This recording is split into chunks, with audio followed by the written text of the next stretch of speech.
What happens during 29 seasons of a Football Manager save? In this video, we're going to find out. I played an Ultimate Glory Hunter challenge in Football Manager, which, you guessed it, lasted 29 seasons. And quite a lot of things have happened during that time in the world of football. So let's see the chaos that unfolded throughout the 3 decades and learn about the most interesting stories of that period. The very first thing I want to find out is how our former clubs performed after we left them, and make a bit of a recap of what happened to them in this challenge. A bit of a warning here though, there's a lot of spoilers to what happens during the series, so if you haven't watched it yet, make sure to skip to the timestamp you can see right now. You can catch up on the series with a full movie or a playlist later on. Got it? Let's go! Our very first team was a Latvian side FK Auda, where we claimed a domestic double in the first full season. In Europe, we also went all the way to the Conference League quarter-final, where Tottenham demolished us. What happened to them after we left? To be honest, they could do better. Most of the time, Auda was in contention for European places, usually finishing 3rd or 4th. But that didn't stop them from a relegation in 2044. They've only won 1 more league title, right after we left, and 2 more Latvian Cups. They also didn't show much in Europe, only qualifying to the Conference League stage a season right after we left. Our second club in the journey was Kaiser Kyzylorda in Kazakhstan. In our first full season, we came out on top after an exciting title fight with Astana. Did Kaiser capitalize on that success? Our title win was very unexpected, and what was expected is Kaiser dropping into mid-table, which they did. What's worse, Kaiser even dropped to the 2nd tier, and it wasn't unexpected. They never found a way back to the golden era, which was short-lived, and their only European appearance was a Conference League stage right after we won the title. But who was next? Botev Plovdiv in Bulgaria. We first guided them away from relegation. Then, in the second season, we missed out on Europe on the head-to-head record with Chernomore Varna. But in the 3rd year, after a title fight with 2 Sofia teams, Levski and CSKA, we finally claimed the Bulgarian league title. And Botev is the first team that put our success to good use. The team from Plovdiv never left Bulgaria's top 6 and won 7 more league titles. And they also are a new dominant force in the country, winning all of the last 4 seasons. Botev also put their name on a European map with a bunch of Conference League knockout stages, including a quarter-final in 2048. Same story in the Europa League, where Botev reached a quarter-final in 2050 and showed up in a couple more knockout stages. They also started earning the tickets to the Champions League, but they just can't get past the league stage. Unfortunately, our next club, TSV Hartberg in Austria, did not see the same degree of success. We managed them for 2 seasons, but all we could do was a 4th place finish. I found it impossible to win the title in Austria anytime soon, so I left the club after those 2 years. And I was correct. TSV spent most of the time fighting against relegation from the Austrian Bundesliga, even visiting the depths of a 3rd tier quite recently. We left Hartberg for an easy league title with Buducnost Podgorica in Montenegro. Already a superpower locally, they couldn't show it in Europe, so we took charge, won the title, and guided them to the Conference League knockouts for the first time ever. And needless to say, they keep dominating the league, with an occasional slip-up. In Europe, that's enough for a quite consistent league stage performance in Europa or Conference League, with the best achievement being 2 rounds of 16 in the late 30s. Unfortunately, they never played in Europe's elite. Our next stop was in Ruch Chorzow in Poland. They won 14 league titles, but the last one was in 1989, so we took charge and almost won the league in the very first season. We then went to Europe and only finished our adventure in the Conference League quarter-finals, where we narrowly lost to Brighton. Alongside that, we also won the league title in the 2nd year in charge, ending a 45-year-long wait for a league title. This stint was a piece of absolute cinema, and a separate video just appeared on the top right of your screen.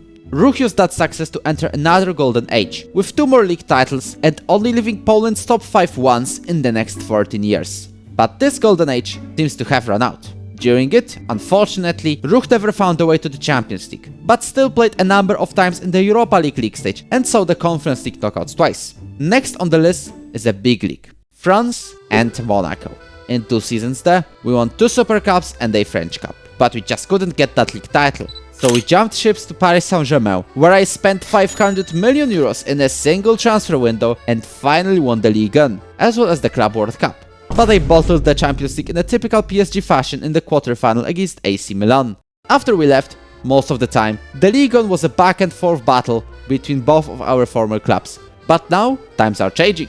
with Lille and Lyon winning the Liga and most recently. Monaco is still considered the best in France, but Paris Saint-Germain fell off and are only the 5th best now, only qualifying to the Europa League. The Cup saw Monaco being the most likely winner, and PSG being the most likely runner-up.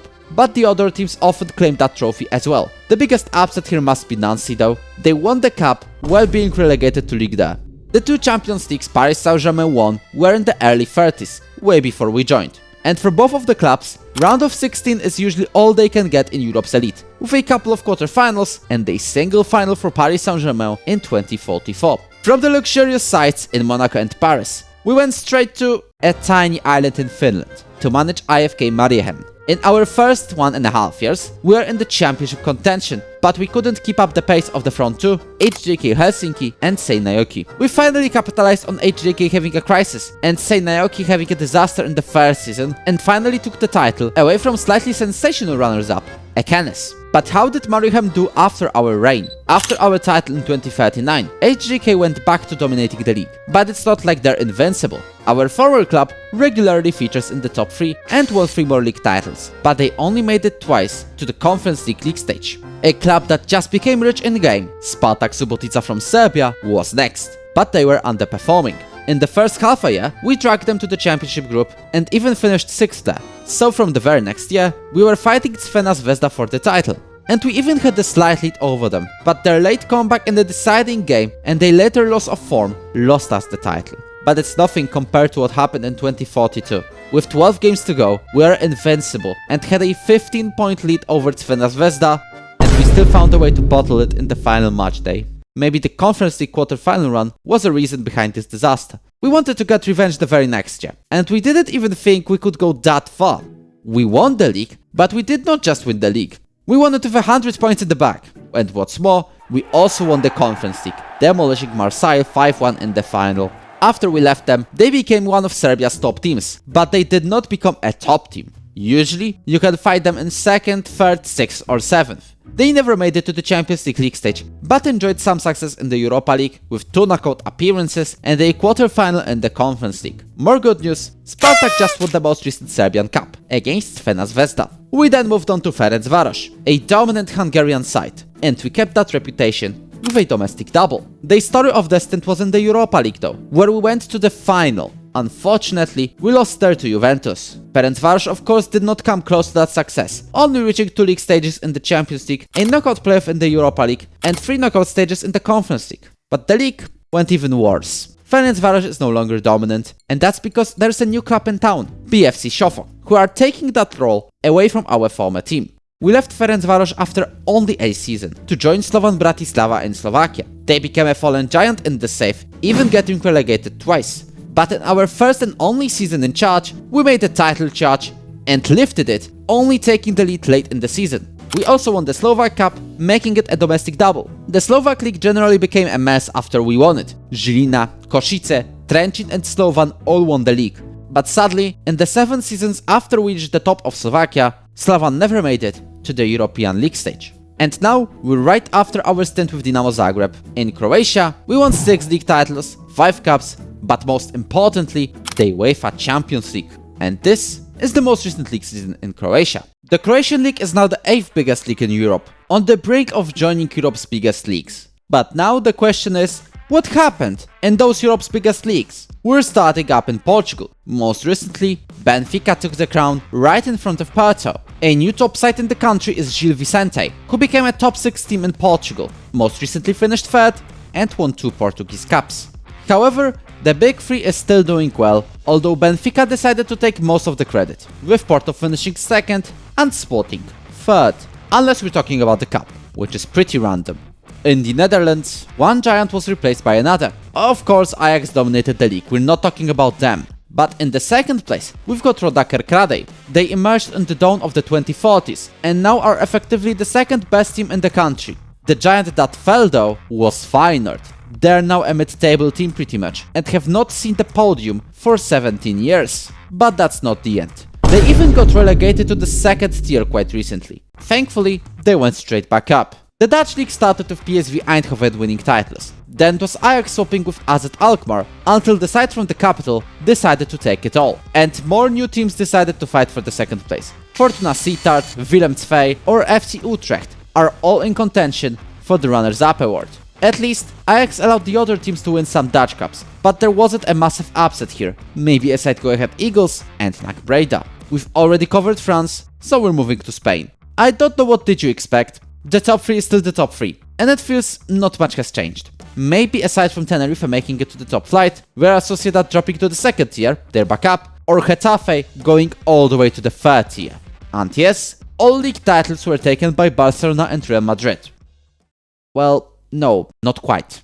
In the 2045-46 season, a small town by the name of Villarreal held out against the Giants. Villarreal completed a domestic double in that same season, and the Espanyol also claimed one of their own. The rest was taken by the Big Three. The Serie A goal-scoring charts are dominated by Fiorentina, but they don't dominate the league, as they finished 5th. The team that dominates the league though is AC Milan. They won a huge majority of the Scudettos, only allowing a few here and there for Juventus, Inter or Lazio. Those teams and Roma are still near the top, but Napoli is not. They are now a mid-table side, failing to qualify to the Champions League for 19 years now. The likes of Monza, Torino, Parma or Bologna fell from the Serie A, but there isn't really a fallen giant in Italy. AS Roma cannot win the league, but they've taken the Italian Cup as their own, with Inter Milan becoming the most common runner-up. In real life, Bayern is the dominant force in the Bundesliga, winning the league most of the time. In this save, they aren't even qualifying to Europe anymore.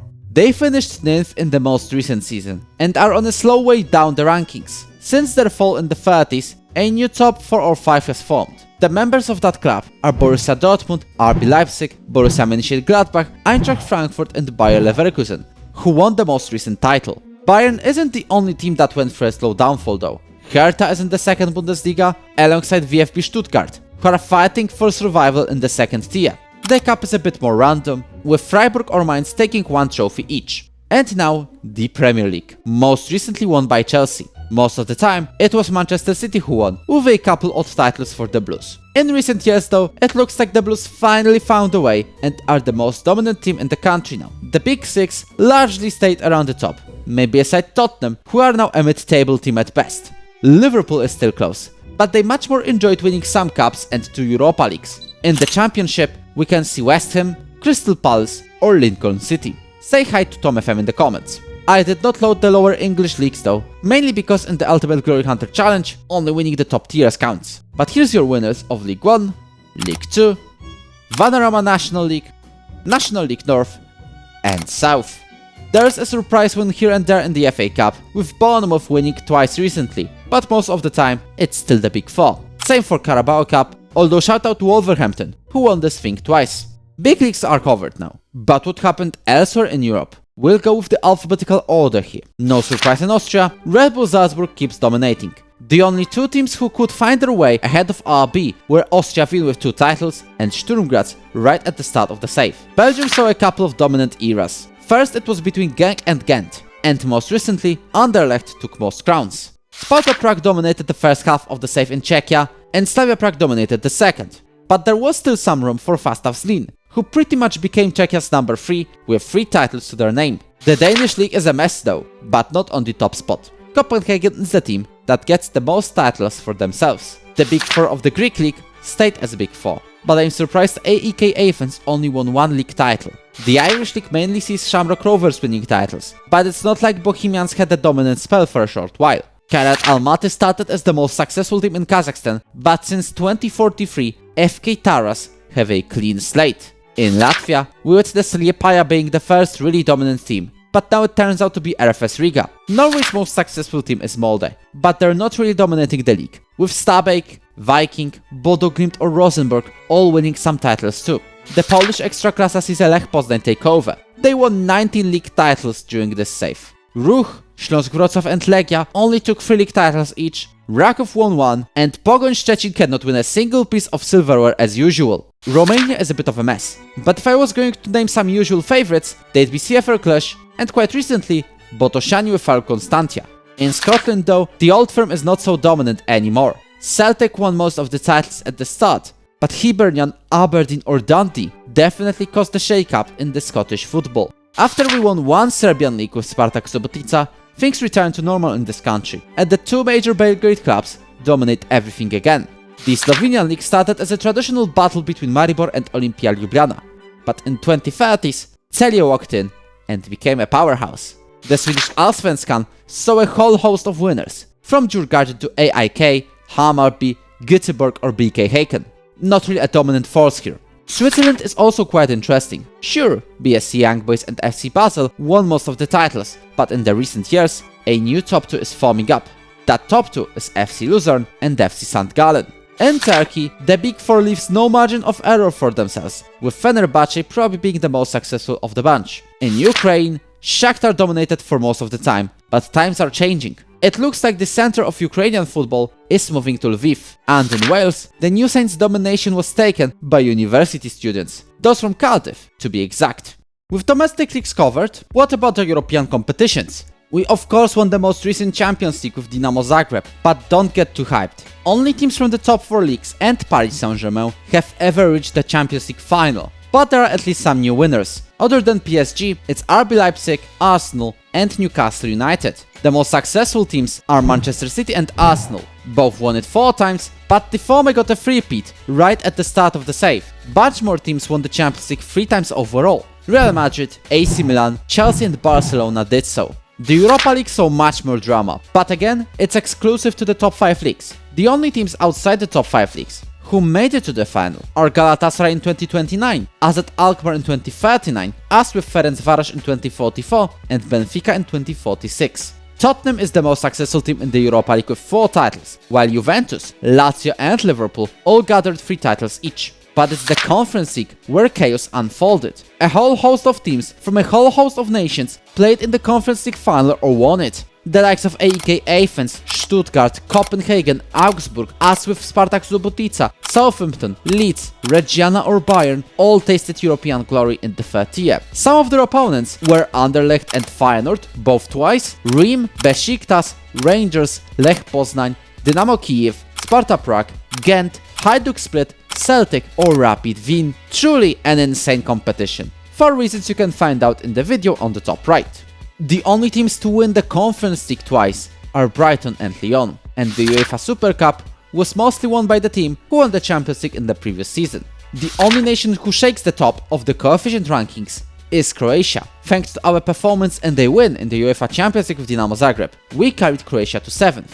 Today, Norway and Serbia round up the top 10, Poland is in the top 15, but a bright story here is Georgia, who are 24th. Now let's see the Champions Leagues in the rest of the world. In Asia, it's usually a team from Saudi Arabia, Japan, South Korea or United Arab Emirates who wins the Champions League there.